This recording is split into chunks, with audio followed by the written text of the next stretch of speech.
ശ്രുതിയെ എടുത്തോണ്ട് അശ്വിൻ റൂമിലോട്ട് പോകുന്നുണ്ട്. അശ്വിൻ അങ്ങനെ ബെഡിൽ ശ്രുതിയെ കിടത്തുവാണ്. സ്നേഹത്തോടുകൂടി ശ്രുതിയെ തന്നെ അശ്വിൻ ഇങ്ങനെ നോക്കുന്നുണ്ട്. അങ്ങനെ ശ്രുതിയുടെ മുഖത്ത് പറ്റിയ കളറുകളെല്ലാം തുടച്ചു കൊടുക്കുകയാണ്. ശ്രുതിയാണെങ്കിൽ ഡ്രിങ്ക്സ് ഒക്കെ കഴിച്ച് ആകെ മയങ്ങിയായിരിക്കും കിടക്കുന്നുണ്ടായിരിക്കാം. മുഖത്തെ കളറുകളെല്ലാം തുടച്ചു കൊടുത്തതിന് ശേഷം ശ്രുതിയുടെ കവളിൽ ഇങ്ങനെ കൈ തൊടുന്നുണ്ട്. ഈ സമയത്താണെങ്കിൽ ശ്രുതി കണ്ണു തുറക്കുക. കണ്ണു തുറന്ന് അശ്വിനെ തന്നെ നോക്കുന്നുണ്ട്. പഴയ ഒരുപാട് കാര്യങ്ങളൊക്കെ ശ്രുതിയും അശ്വിനെ ഓർക്കുന്നുണ്ട്. രണ്ടുപേരും പരസ്പരം കണ്ടതും അങ്ങോട്ടും ഇങ്ങോട്ടും വഴക്കിട്ടതും സ്നേഹിച്ചതും കെട്ടിപ്പിടിച്ചതും ഒക്കെ ഓർക്കുവാണ്. പിന്നീടായിട്ട് ശ്രുതി ചോദിക്കുന്നുണ്ട് അശ്വിൻ്റെ അടുത്ത്, ഇപ്പോഴും എന്നോട് പറഞ്ഞില്ലല്ലോ ഞാൻ ചോദിച്ചതിൻ്റെ മറുപടി. എന്തുകൊണ്ടാ എൻ്റെ ഹൃദയം ഇടിക്കുന്നേ? ഇപ്പോഴും സാർ എൻ്റെ അടുത്ത് നിൽക്കുമ്പോൾ എൻ്റെ ഹൃദയം ഇടിച്ചുകൊണ്ടിരിക്കുക.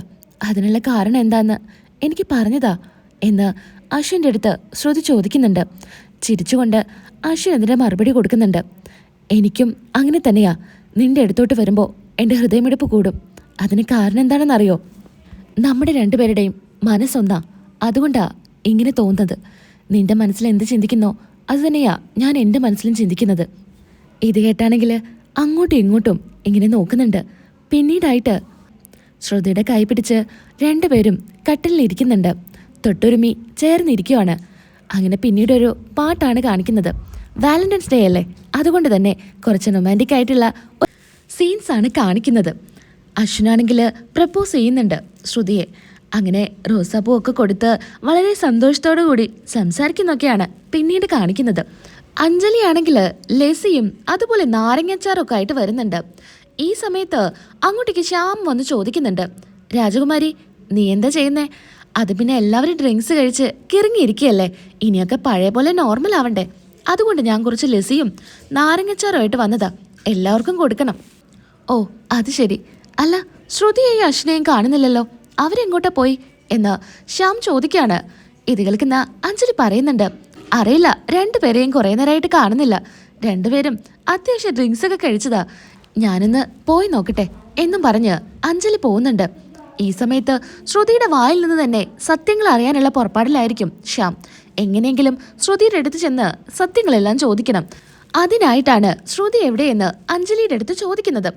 അഞ്ജലി എങ്ങനെ ഈ നാരങ്ങ അച്ചാറും ലെസിയൊക്കെ കൊടുക്കാനായിട്ട് അശ്വിൻ്റെയും ശ്രുതിയുടെയും അടുത്തോട്ട് ചെല്ലുവാണ്. രണ്ടുപേരും എല്ലാം മറന്ന് ചേർന്നിങ്ങനെ ഇരിക്കുമായിരിക്കും. കുഞ്ഞാ, ശ്രുതി നിങ്ങൾ എവിടെയാ?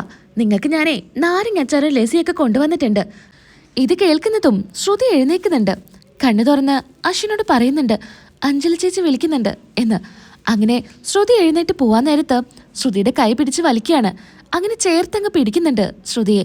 കെട്ടിപ്പിടിക്കുന്ന സമയത്ത് ഒരുപാട് സന്തോഷത്തോടു കൂടി ശ്രുതിയും അശ്വിനെ ചേർത്ത് പിടിക്കുക. പെട്ടെന്നായിരിക്കും ശ്രുതി തട്ടി മാറ്റുന്നത്. അങ്ങനെ അശ്വിനാണെങ്കിൽ പുറത്തോട്ട് പോകുന്നുണ്ട്. കൂടെ ശ്രുതിയും പോകുന്നുണ്ട്. പോകുന്ന വഴിക്കിൽ അശ്വിൻ്റെ കയ്യിൽ കയറി ശ്രുതി പിടിക്കുന്നുണ്ട്. അശ്വിൻ സാറേ, എൻ്റെ ഷോൾ ഉള്ളിലായിരുന്നു. ഞാൻ ആ ഷോള് നീ പോയി ഷോൾ എടുത്തിട്ട് വാ. വേണ്ട, അശ്വിൻ സാർ താഴോട്ട് പൊക്കോ, ഞാൻ ഷാളെടുത്ത് അങ്ങോട്ട് വന്നോളാം. വേണ്ട, നീ പോയിട്ടേ ഷോൾ എടുത്തിട്ട് വാ. എന്തിനാ സാറേ, സാറ് പൊക്കോ, നീ പോയി എടുത്തിട്ട് വാ എന്നും പറഞ്ഞ് ശ്രുതിയെ റൂമിലോട്ട് തന്നെ അശ്വിൻ പറഞ്ഞു വിടുന്നുണ്ട്. റൂമിലെത്തി ഷോൾ ഇട്ട് തിരിയാൻ നേരത്തായിരിക്കും മുൻപിൽ നമ്മുടെ ശ്യാം നിൽക്കുന്നത്. പെട്ടെന്ന് കിറങ്ങി നിൽക്കുന്ന നമ്മുടെ ശ്രുതി ശ്യാമിന് നേരെ അങ്ങ് ചായുന്നുണ്ട്. ശ്യാമാണെങ്കിൽ അങ്ങ് ചേർത്ത് പിടിക്കുന്നുമുണ്ട്. ശ്രുതി, നീ എൻ്റെ അടുത്ത് സത്യങ്ങളെല്ലാം പറ. നീ എന്താ മുത്തശ്ശിയോട് പറയാൻ പോയത്?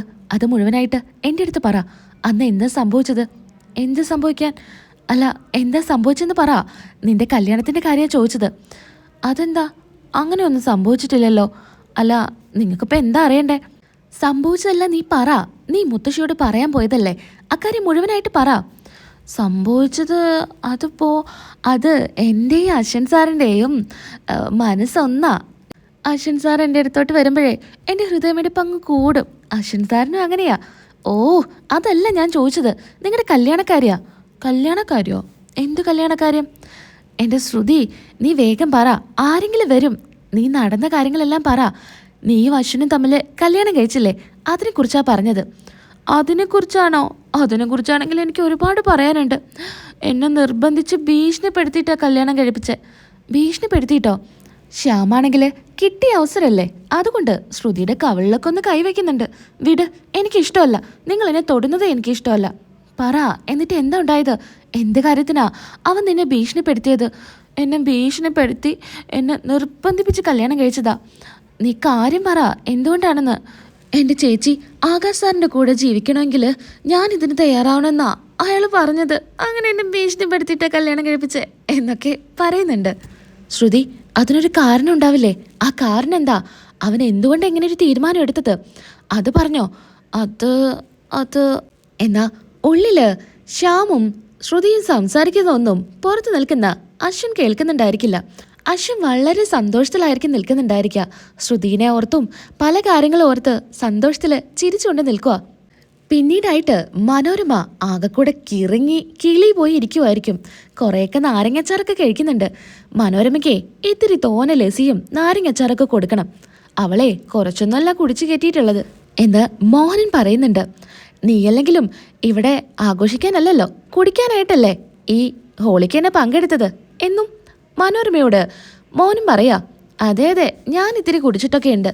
ഞാൻ മാത്രമല്ലല്ലോ, ഇതാ ഈ പ്രീതി, ഇവളുടെ അനിയത്തിയുണ്ടല്ലോ, നമ്മുടെ ഡ്യൂപ്ലിക്കേറ്റ് മരുമകള്, അവളും കുടിച്ചു.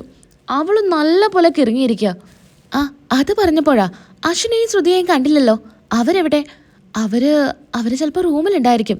ഞാനെന്തായാലും പോയി അന്വേഷിക്കാം. മോനേട്ടാ, എനിക്ക് ഭയങ്കര തലവേദന. എനിക്ക് കുറച്ചു നേരം റെസ്റ്റ് എടുക്കണം. ആ, അത് തന്നെയാണ് നല്ലത്. നീ പോയിട്ടേ കിടക്ക്. അങ്ങനെ മനോരമ അവിടെ നിന്ന് എഴുന്നേൽക്കുന്നുണ്ട്. അങ്ങനെ പ്രീതിയും അഞ്ജലിയായിരിക്കും പിടിക്കുന്നുണ്ടായിരിക്കുക. മനോരമയെ അവർക്ക് പിടിക്കാൻ പറ്റുന്നുണ്ടായിരിക്കില്ല. ഷട്ടപ്പ്, നിങ്ങളെന്നെ പിടിക്കണ്ട. മോനേട്ട എന്നെ കൊണ്ട് കിടത്തിയാൽ മതി എന്നും പറഞ്ഞ് മോഹനനെ ചേർത്തക പിടിക്കുന്നുണ്ട്. അങ്ങനെ മോഹനൻ മനോരമയെ കടത്താനായിട്ട് ഉള്ളിലോട്ട് പോകുന്നുണ്ട്. അല്ല, ആകാശ് എവിടെ? ആകാശ് സാറോ? നിന്റെ കല്യാണം കഴിഞ്ഞ് അവൻ നിന്റെ ഭർത്താവാ. ഭർത്താക്കന്മാരെ ബോസൊന്നുമല്ല. അത് പെട്ടെന്ന് അങ്ങനെ വന്നു പോയതാ. ആകാശിനെ പോയിട്ട് വിളിക്കട്ടെ എന്നും പറഞ്ഞ് പ്രീതി അവിടെ നിന്ന് പോകുന്നുണ്ട്.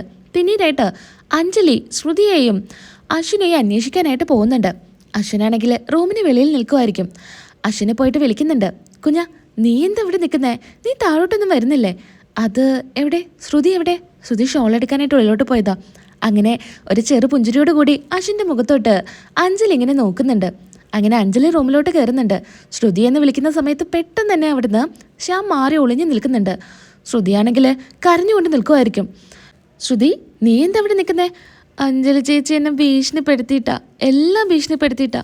എന്താ ശ്രുതി, എന്താ കാര്യം? ഞാൻ ഷോൾ എടുക്കാൻ വന്നപ്പോൾ അയാൾ എന്നെ ഭീഷണിപ്പെടുത്തി. അയാളെവിടെ? കാണുന്നില്ലല്ലോ.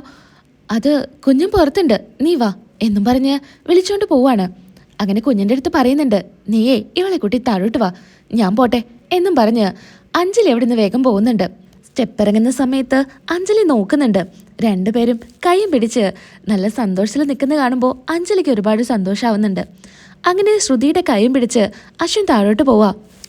അല്ല അശ്വിൻ സാറേ, അഞ്ജലി ചേച്ചി എന്തോ നാരങ്ങാച്ചാറ് ലസ്സിയൊക്കെ പറഞ്ഞല്ലോ. ആ, അത് കുടിക്കാൻ തന്നെയാ പോന്നേ, നീ വാ എന്നും പറഞ്ഞ് കൊണ്ടുപോവാണ്. പിന്നീടായിട്ട് റൂമിൽ നിന്ന് ശ്യാമിനെയായിരിക്കും കാണിക്കുന്നുണ്ടായിരിക്കാം. അപ്പോൾ ശ്രുതിയെ ഭീഷണിപ്പെടുത്തിയിട്ടാണ് നീ കല്യാണം കഴിച്ചത്. നിന്റെ ഉദ്ദേശം എന്താണെന്ന് ഞാൻ കണ്ടുപിടിക്കൂടാ എന്നൊക്കെ ശ്യാം ഇങ്ങനെ ചിന്തിക്കുന്നുണ്ട്. അവിടെ വെച്ച് എപ്പിസോഡ് അവസാനിക്കുകയാണ്. വാലന്റൈൻസ് ഡേ സ്പെഷ്യൽ എപ്പിസോഡാണ്. ഇഷ്ടമായിട്ടുണ്ടെങ്കിൽ ഒന്ന് ലൈക്ക് ചെയ്യാനും ഷെയർ ചെയ്യാനും കമൻറ്റ് ചെയ്യാനും മറക്കല്ലേ. അടുത്ത വീഡിയോയിൽ വീണ്ടും കാണാം. ബൈ.